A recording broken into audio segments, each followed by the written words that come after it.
સૌ પ્રથમ તમારે કોલગેટ ખાવા આડું ના લેતા, થોડી એવી કોલગેટ લેવાની અને આખાઈમાં પ્રસારી દેવાની. ઓકે, આ કોલગેટ લીધી. હવે પેલા તો તમારે બ્રશ ધોવાનું. તમારું બહારથી ક્યાંય માહિત ઓલી બહારનું કોઈ માખી મચ્છર અડી ગયા હોય તો એને પેલા ધોવાનું. બરાબર, ધોયા પછી કોલગેટમાં નાખવાનું. કોલગેટને પલાળવાની, સાથે સાથે દાંતને પણ પલાળવાના. બરાબર, પલાળ્યા પછી બ્રશ છે ને આમ આમ આમ નહીં, જો આ રીતે ઊભા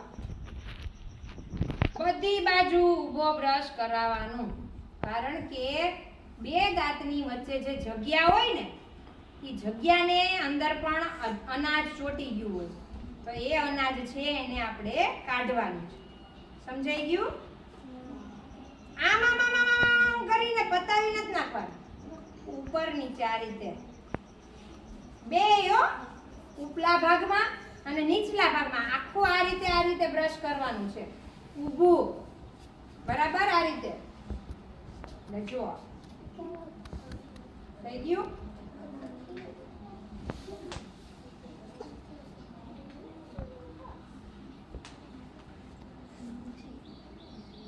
હવે આ દાઢનો ભાગ ઉપર હોય ને, આ કરો, આ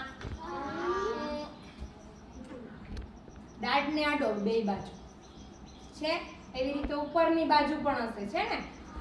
ઈ દાંતને ઉપરના ભાગમાં આવી રીતે ઘસવાનું.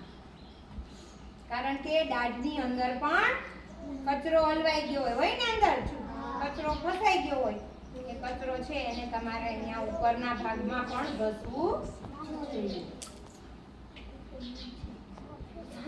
કેટલી વખત? 40 વખત ઘસવાનું. કેટલી વખત? 40.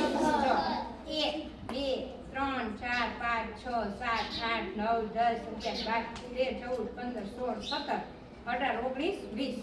પછી આ બાજુ 1 2 3 4 5 6 7 8 9 10 11 12 13 14 15 16 17 18 19 20. થઈ ગયા 40 વાર. પછી આ રીતે આમાં છે ને તમારે થોડીક વાર ઘસશો ને તો તમને દુખવા લાગશે. એટલે આમાં જો 10 થી 15 વખત ઘસી પછી થૂકી નાખવાનું. પાછું 10 થી 15 વખત ઘસી પાછું થૂકી નાખવાનું. બરાબર, એ કર્યા પછી અંદરના ભાગમાં દાઢની અંદર એ જગ્યા હોય, હા, એ બાજુ પણ તમારે બ્રશ ઘસવાનો, જેના કારણે આખે આખો દાંતનો ઇનેમલ કહેવાય, આખે આખો ઉપરનો પડ છે એ સરસનું સાફ થઈ.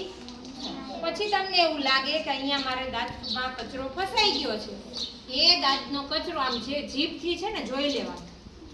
દાંતને અડીને જીભથી જોઈ લેવાનું કે હું આમાં કચરો ક્યાંય છે. જો કચરો હોય તો અહીંયા એક ઘસી નાખવાનું. ઘસાઈ ગયું. આ ઘસાઈ ગયા પછી આ બે બાજુ હોય, હો, એટલે આને આપણે મૂકી દઈએ અહીંયા. બરાબર, હવે આપણે આપણા બીજા દાંતની વાત કરીએ. તો આ જે દાંત છે એમાં પણ નીચેના દાંત છે. ઓલું ઉપર તાળવું હતું. આ દાંત છે એમાં પણ આપણે કેવી રીતે ઘસતું? ઊભું ઘસવાનું. બે દાંતમાં હારે જ હોય, કારણ કે દાંત બે ભેગા કરીને ઘસવાના. બરાબર, એટલે આ રીતે ઉપર નીચે આ રીતે કરીને ઘસવાનું. એના કારણે કોઈ પણ કચરો હોય એ કચરો નીકળી જાય છે. જો આમાં છે તો કચરો જે નીકળે જ છે. એટલે આ રીતે બ્રશને ઉપર નીચે લઈને, કારણ કે ખાતા હોય ને એટલે આવી રીતે ઓલું થઈ જ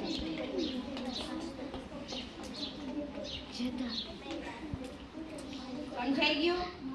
આવી રીતે અંદરની બાજુ બ્રશની ઉપર, કારણ કે દાઢ હોય ઉપર બ્રશમાં, બ્રશની નીચે દાઢ હોય, દાઢની જગ્યાઓ છે. બેટા સમજાવું છું,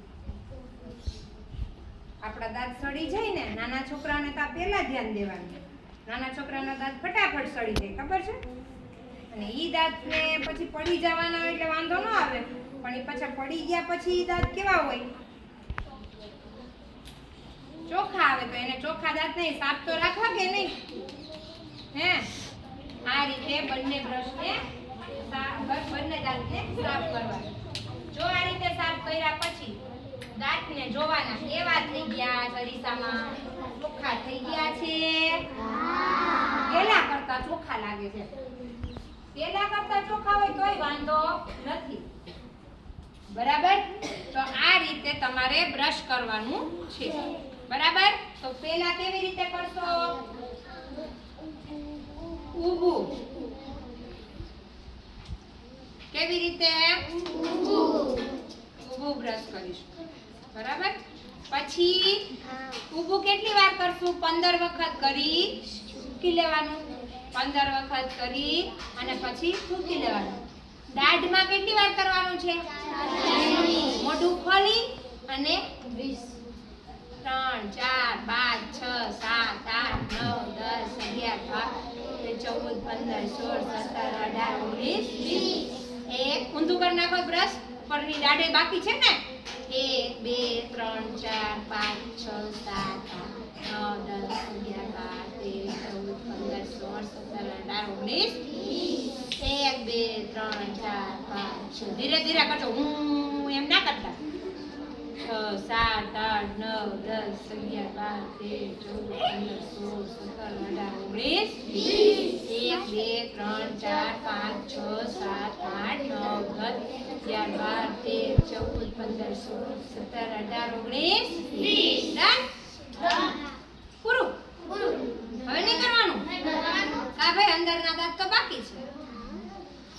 આમ અંદરની બાજુ આમ. બરાબર? 1 2 3 4 5 6 7 8 9 10. આમ 1 2 3 4 5 6 7 8 9 10. ઉપર 1 2 3 4 5 6 7 8 9 10. આ બાજુ 1 2 3 4 5 6 7 8. આ જે આગળના દાંત છે ને એને પાછું 15 વખત 1 2 3 4 5 6 7 8 9 10. હવે દાંતની પાછળ, છેદક દાંતની પાછળ એ તમે અંદર આવી રીતે આમ ફસાવી દેશો ને બ્રશ. આમ જાવી આ રીતે. આમ ખબર પડી ગઈ? એમ કરીને આમ કરી નાખો. સમજાઈ ગયું? એટલે આગળ પાછળ બે બાજુ દાંત છે ઘસાઈ જાય. એવી રીતે 10 વખત ગણી લેવાનું અને આ રીતે આપણે બ્રશ કરવાનું. તમારા દાંત કાલથી સુંદર અને ચમકતા જોવા મળવા જોઈએ.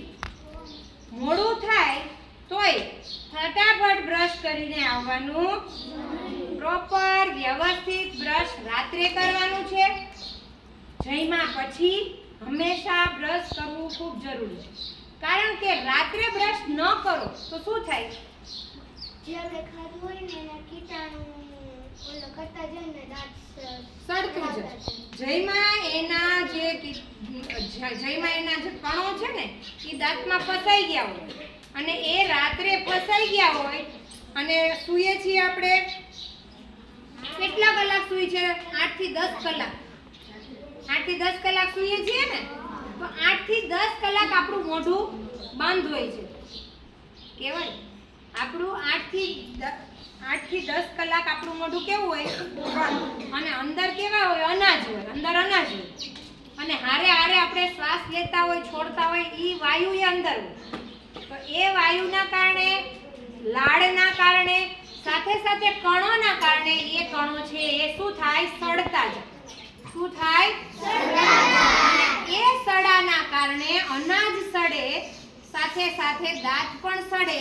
દાંતમાં થઈ જાય પોલાણ. પોલાણ એટલે જગ્યા.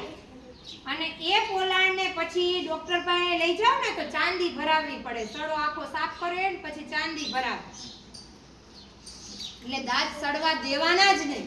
અને જો તમારા મજબૂત દાંત રહેશે તો છેક સુધી તમે નિરોગી રહેશો, ખાઈ પી શકો વ્યવસ્થિત. અને અંદર જો વાસ આવવાની બંધ થઈ જશે. દાંતને રેગ્યુલર ચોખ્ખા કરશો, રાત્રે ઘસશો, સવારે ઘસશો તો તમારા રેગ્યુલર દાંત ચોખ્ખા હશે તો તમને પાયોરિયા નામનો રોગ આવે છે. કેવો?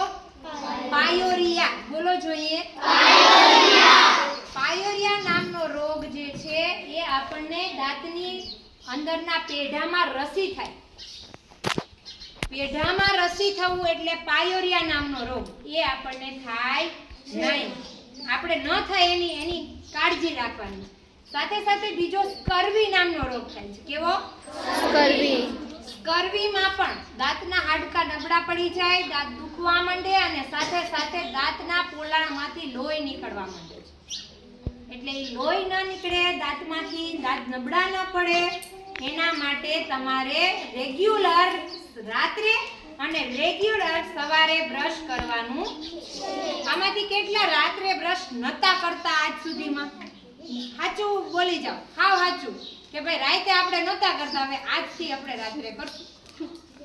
નતા કરતા ને રાત્રે, તો હવે આપણે સૂઈએ ને ઈ પહેલા હવે આમ જો રાત્રે બ્રશ છે ને, હવે નીચે આંગળી બધાય કોઈ નતું કરતો. હવે જો આપણા દાંતને સ્વચ્છ અને નિરોગી રાખવા છે ને, મજબૂત રાખવા છે ને, મજબૂત આના દાંતથી હોપારી ભાંગી લેવા જોઈએ. આમ કરે ને હોપારી ભાંગી છે, એવા મજબૂત કરવા માટે રાત્રે બ્રશ કરજો.